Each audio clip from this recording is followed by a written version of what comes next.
Ils sont là.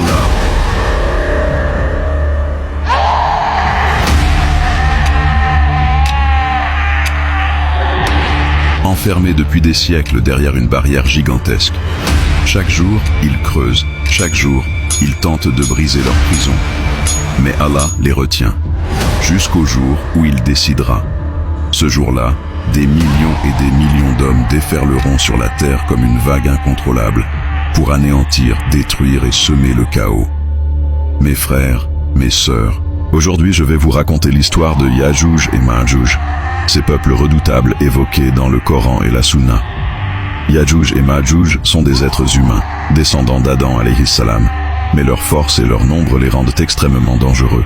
Le prophète a dit, pour chaque 1000 personnes, 999 seront de Yajouj et Majouj, et un seul du reste des hommes. Bukhari et Muslim. Le Coran raconte que Dhul-Qarnayn entreprit un voyage vers l'est et atteignit un lieu où le soleil se levait.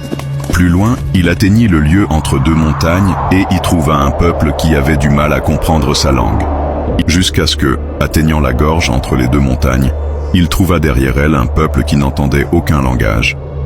Surat Al-Kahf 18-93. Ce peuple supplia Dhul-Qarnayn de les protéger de Yajouj et Majouj. Ils dirent, ô Dhul-Qarnayn, les Gog et les Magog sont des semeurs de désordre sur terre. Accepterais-tu de percevoir de nous un tribut contre lequel tu dresserais entre eux et nous un barrage? Surat Al-Kahf 18-94. Dhul-Qarnayn accepta et ordonna la construction d'un mur colossal. Le Coran décrit la méthode exacte. Portez-moi des blocs de fer. Lorsqu'il eut fermé l'espace entre les deux montagnes, il dit « Soufflez sur le feu ». Quand il eut rendu le fer aussi rouge que le feu, il reprit « Apportez-moi de l'airain fondu afin que je puisse le verser dessus ».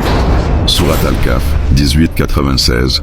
Le fer fut chauffé grâce à des soufflets manuels, comme dans les forges de l'époque, et le cuivre fondu scella le mur. La combinaison du fer et du cuivre, avec la permission d'Allah, rendit le mur solide et impénétrable. Ainsi, ils ne purent ni escalader ni la percer. Surat Al-Kahf 18-97. 17. Dhul-Qarnayn déclara, « Ceci est un effet de la grâce de mon Seigneur. Mais le jour où arrivera la promesse de mon Seigneur, il rasera cet ouvrage, car la promesse de mon Seigneur est pure vérité. » Surat Al-Kahf 18-98.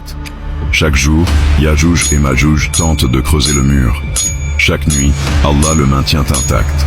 Mais le moment prophétique arrivera, et ils déferleront sur la terre. Le prophète a dit, ils boiront un lac entier, et quand les derniers arriveront, ils diront, il y avait de l'eau ici. Même Issa ibn Maryam alayhi salam et les croyants devront se réfugier dans les montagnes, incapables de les affronter.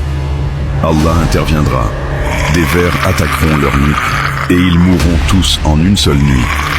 Des oiseaux gigantesques transporteront leurs cadavres, et une pluie purifiera la terre. Mes frères, mes sœurs, Yajouj et Majouj ne sont pas un mythe. Leur histoire nous rappelle la puissance d'Allah, la patience et l'importance de la foi. La justice divine prévaut toujours.